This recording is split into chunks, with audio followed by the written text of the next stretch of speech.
هلو إن شاء الله النهاردة هنبتدي مجموعة حلقات دروس الفونولوجي لتيتشرز الإنجليش.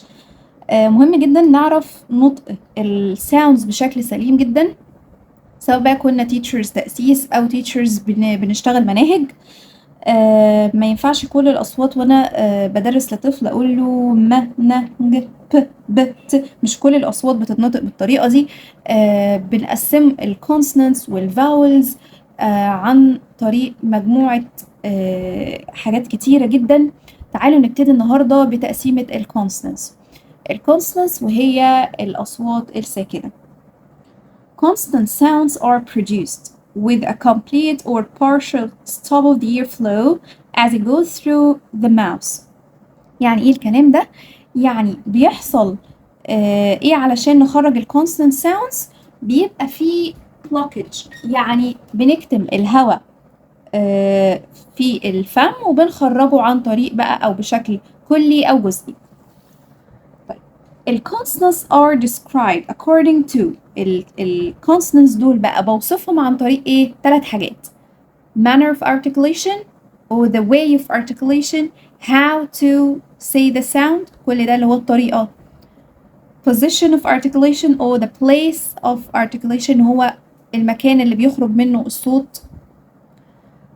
تالت حاجة according to the voicing اللي هو سواء بقى الساوند ده بقى voiced or voiceless. تعالوا نبتدي بالmanner of articulation، هو how to say the sound.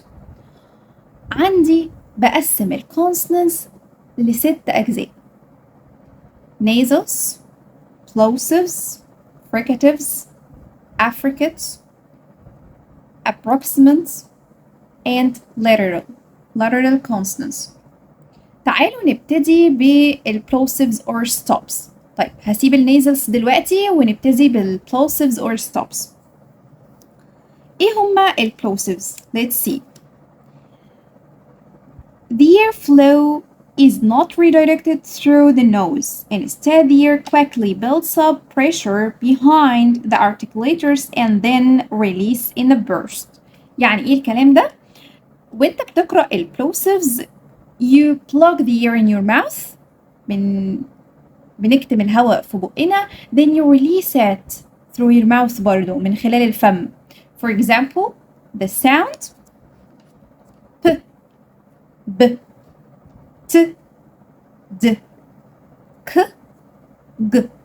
كل الساوندز دي ينفع وانا اقرأها بالشكل اللي انا بقوله ده: P, B, T, D, K, G. طيب كل الساوندز دي حصل ايه علشان اقرأهم؟ You plug the air in your mouth، بنكتم الهواء في بقنا، then you release it through your lips or your mouth برضو، بنخرج الهواء من هنا. بص كده P، حط ايدك كده قدام الماوث بتاعك وانت هتلاحظ الplosives or stops: P, B, K, G, T, D. كل الplosives حصل ايه؟ اتقرأوا من خلال الايه؟ الماوث. ولكن النيزلز ليه بقى مسمينهم nasals؟ علشان هما we produce them through our nose. You plug the air in your mouth, then you release the air. بنخرج الاير بقى منين؟ through your nose، مش من الماوث. For example, the sound لاحظتوا بقى الفرق ما بين البلوسيفز والنيزلز؟ ايه؟ ان البلوسيفز you plug the air in your mouth, then you release it. بص كده P, B, T, D, K, G. كلهم خرجناهم من الايه؟ من الماوث. But the nasals are when you block the air in your mouth, then you release it through your nose. بص كده مفيش صوت خرج من هنا، كلهم خرجوا من ايه؟ من our nose. طيب تعالوا نشوف التقسيمة اللي بعد كده.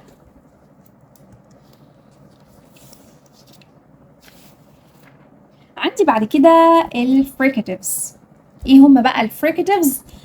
الفريكاتيف sounds involve only a partial blockage of the vocal tract so that air has to be forced through a narrow channel. يعني ايه الكلام ده؟ يعني you block the air in your mouth، برضو بنكتم الهواء في بقنا، ولكن بيخرج عن او بشكل جزئي مش كلي زي البلوسيفز. في البلوسيفز انت كتمت الهواء في بقك وخرجته بشكل كلي. بص كده، ب ب ت د، خرج الهواء ايه بشكل كلي، يعني انا لما جيت اقراه خرجته بشكل كلي. ولكن في الفريكاتيفز الهواء خرج بشكل partial يعني بشكل جزئي. For example, when you say the sound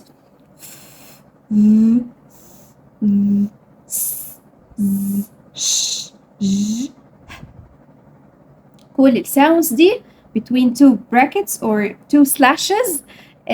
بالمناسبة ايه هما التو سلاشز دول وحكايتهم ايه؟ دول اللي بيفرقوا الساوند من اللتر. الحرف لما بكتبه بشكل طبيعي كده من غير تو سلاشز ده معناه حرف الاف، حرف الفي. ولكن لما اشوف كورة كده او دايرة وفيها شرطة فوق، ده بقى ده الساوند بين تو سلاشز اهو. زي مثلا التي اتش ما ينفعش احطها بين تو سلاشز واقول ان ده الصوت، لا، ده كده التي اتش ده الليترز، ولكن الساوند بيبقى بالشكل ده. كمان التي اتش ممكن تطلع صوت كمان اللي هو ذ. طيب الاس هو الترانسكريبشن بتاعها او الرمز الصوتي بتاعها هو الزد هو، انما الاس اتش الرمز الصوتي بتاعها زي الاس الطويله كده. كمان عندي الفي هي الاف هي الرمز الصوتي بتاعها هو. the sound of طبعا الصوت ده بيطلع عن طريق حروف كتيرة جدا، بيبقى شكله عامل زي نمبر 3 كده شوية. the sound of H هو ه، بيبقى between two slashes كده. طيب نرجع تاني للفريكاتيفز. الفريكاتيفز اتفقنا ان الهواء you block the air in your mouth then you release it يعني بشكل ايه بقى؟ partially، بشكل جزئي مش بشكل كلي زي plosives or stops. فلما نيجي نقرأ الأف، بص كده وانت بتقرأ الأف في هنا lower teeth you breathe your lower teeth against your upper lips. بص كده بيبقى بنضغط بسناننا السفلية دي على الشفاه العلوية. هنا الهواء خرج ما بين السنان والشفايف بشكل جزئي. كمان عندي هنا عملنا ايه؟ you press your tip of the tongue against the upper teeth. طرف اللسان بنضغطه على السنان العلوية. ال H مقسمينهم ضمن الكونسونانتس، ولكن the sound of الساوند دوت مش كونستنت بشكل 100%، ولكن هو ملقولوش مكان، يعني هو لا هو فاول ولا هو كونستنت، فحطوه ضمن الكونستنتس واعتبروه من الفريكاتيفز لان هو برضو فيه هوا بيخرج بشكل ايه؟ جزئي. طيب تعالوا نشوف الافريكاتس بقى ايه حكايتها. الافريكاتس دي mix between the fricatives and the stops or plosives. بس هنبدأ بالستوبس. زي ايه؟ زي the sound of and the sound هنا التو sounds دول ابتديت ببلوسيف او stop اللي هو ت and د. التو sounds دول سواء بقى صوت الت والد دول من ضمن البلوسيفز. زي ما اتفقنا بيحصل ايه في البلوسيفز؟ قلنا you block the air in your mouth then you release it، بتكتب الهواء في بقك وبعدين بتخرجه. ولكن الافريكاتس انا دمجت بقى بلوسيف اللي هو الت والد مع فريكاتيف. ايه هو الفريكاتيفز اللي انا دمجتهم؟ ش انج، يبقى تش انج. يبقى ايه اللي بيحصل في الافريكاتس؟ you block the air in your mouth you release it، بس انت وانت بتخرجه بشكل ايه؟ partially، بشكل جزئي. يبقى ده كده الافريكاتس. طب تعالوا نشوف برضو الابروكسيمنت. ممكن نسميهم semi vowels. ليه بقى؟ ال W وال Y مسمينهم semi vowels علشان they act like vowels. احيانا بنعاملهم كأنهم vowels، وكنت شرحتهم قبل كده في حلقة منفصلة السيمي فاولز بشكل مفصل اكتر، وقلنا امتى نعتبرهم consonants وامتى نعتبرهم vowels او semi vowels. باختصار شديد احنا ممكن نعتبرهم semi vowels لو الساوند بتاعهم كان شبه الفاولز، زي مثلا الواي ممكن تعمل صوت I، ممكن تعمل صوت E، ممكن تعمل صوت A، ولكن هو الساوند بتاعها ي في بداية الكلمات like in yes and you. the sound w like in wet and window. طيب في الكلمات دي ال W وال Y بيبقوا شبه ال vowels. يعني ايه؟ باختصار احنا قلنا ال consonants. ايه تعريف ال consonants؟ تعالوا كده نرجع بشكل سريع. قلنا بيبقى فيه ايه؟ يا اما complete or partial stop of the airflow. الهواء بيتكتم جوه البق او بنحكم الهواء في الفم بشكل كلي او بشكل جزئي. طب هل بيحصل ده في و ان ي؟ لا، ما بيحصلش في الحالتين دول. هو الو ان ي اقرب للفاولز. طيب حد يقول لي ده ج؟ لا، ده it's not ج، it's ي. الج ساوند قلنا بنكتبه بالطريقة دي، د ج ج ج ج، ولكن ده اسمه ايه؟ ي. يبقى اللي فرق لي اللتر من الساوند هو التو سلاشز دول. لو انا كتبته كده وجريت ده كده بقى لتر جي، ولكن لو انا حطيته between two brackets ده الساوند ي. يبقى مهم جدا نعرف ان التو سلاشز دول اهميتهم ان انا بتعرفني الساوند من اللتر. كمان عندي ر، ده برضو من ضمن الابروكسيمنت. ر like in write and roll. write and roll.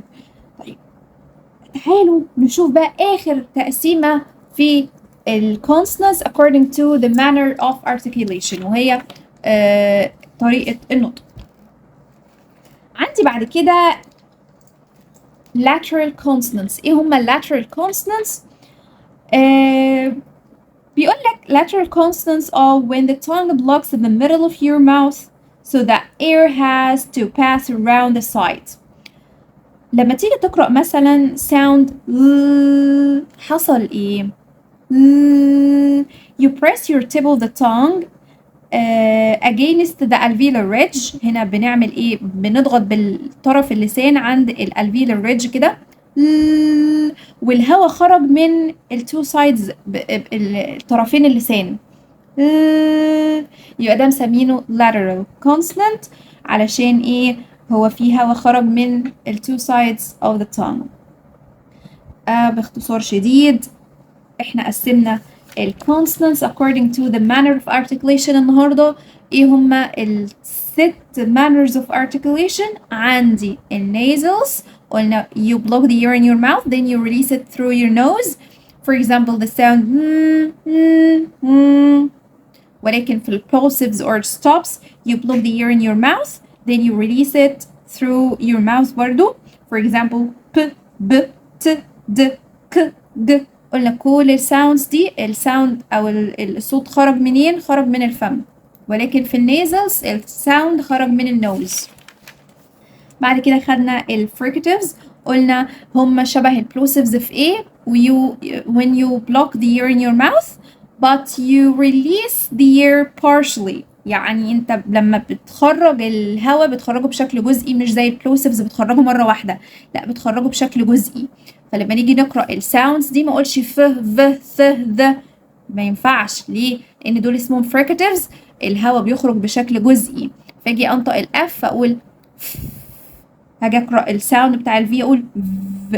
التي اتش ليها تو ساوندز and كمان عندي اس make the sound س. كمان الساوند ده ممكن يخرج من حرف السي ز ش. اس اتش make the sound ش.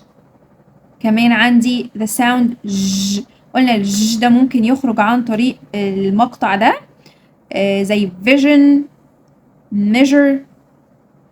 عندي كمان the sound of H. طيب يبقى كل دول قلنا اسمهم fricatives. You block the air in your mouth then you partially release it. طيب ايه بقى الافريكاتس؟ قلنا الافريكاتس باختصار شديد they are mixed between the stops and the fricatives. هو مزيج كده ما بين الستوبس زي الت والد. هنا دول stops لان انت يعني you block the air in your mouth then you release it. بتخرجه بشكل ايه بقى؟ complete، بشكل كلي. طيب ولكن ليه مسمينهم افريكانز؟ علشان احنا دمجنا معاهم الفريكاتيفز اللي هو الش انج ش انج زي ش ج ش ج. تمام. كمان عندي الابروكسيمانتس قلنا دول like semi vowels شبه الفاولز شويه. for example the sound و ي ر. اخر حاجه خدناها اللي هي lateral consonants اللي هو the sound of l. قلنا ليه مسمينه كده because you block the air in your mouth then you press your tongue against the alveolar ridge and the air pass or has to pass around the sides بيخرج عن طريق الايه السايدز بتاعة اللسان. so this is the lateral consonant. وكده قسمنا النهارده الكونسونانتس according to the manner of articulation. ان شاء الله هنكمل بقيه تقسيمه الكونسونانتس علشان نتعلم النطق الصحيح كمان ليهم. يبقى النهارده قسمناهم ليه ما ينفعش كلهم انطقهم ب ب ت ف ج ه ز ش. ما ينفعش كلهم اقول زي اله في الاخر كده، لا فيهم بنخرج الهواء بشكل جزئي، فلازم اخد بالي قوي من النقطه دي. ان شاء الله هنكمل في حلقات تانية. لو عجبتكم السيشن ما تنسوش تعملوا لايك وشير وفولو البيج ايزي انجليزي على فيسبوك وتيك توك ويوتيوب. باي باي.